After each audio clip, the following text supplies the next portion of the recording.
Hi అండి. నమస్తే. Welcome to Geetham's kitchen. ఈరోజు yummy and tasty gulab jamun ఎలా చేయాలో చూపిస్తానండి. నేను ఎలా చేస్తానో చూపిస్తాను. రాఖీ కోసం మా తమ్ముడికి ఎంతో ఇష్టమైన జామున్ చేశానండి.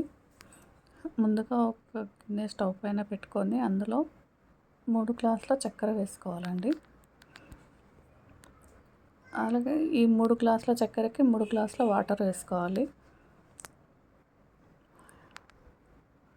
వేసుకున్న తర్వాత ఒకసారి స్పూన్తోనే కలపాలండి. కలిపి ఒక 10 నిమిషాలు హై ఫ్లేమ్ మీద పెట్టాలి.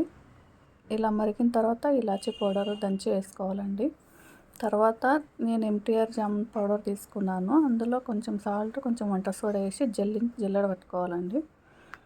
జల్లించిన తర్వాత కాచి చల్లార్చిన పాలు వాడుకోవాలండి. నాకు ఒక టీ గ్లాస్ పాలు పట్టాయి ఈ పిండికి. ఒక 5 మినిట్స్ ఈ పిండిని ఇలా మూత పెట్టేసేయాలండి. తర్వాత కొద్దిగా ఆయిల్ అన్నా లేదంటే నెయ్యి అన్న వేసి రౌండ్ చేసుకోవాలండి. చిన్న చిన్న ఉండలుగా తీసుకొని రౌండ్గా చేసుకోవాలి. ఫస్ట్ కొంచెం ప్రెస్ చేసి చేసుకోవాలి. తర్వాత క్రాక్స్ రాకుండా నిదానంగా చేసుకోవాలి.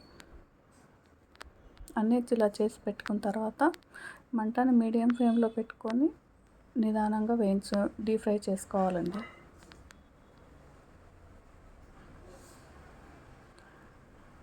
ఈ మంట మాత్రం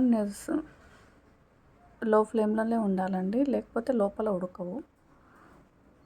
ఇలా గోల్డెన్ బ్రౌన్ రాగానే తీసి పక్కన పెట్టుకోవాలండి.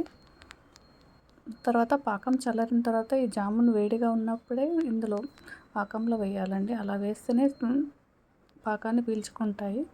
తర్వాత ఇలా డ్రై ఫ్రూట్స్ నేను దంచి వేసానండి. ఇది ఆప్షనల్, మీ ఇష్టం.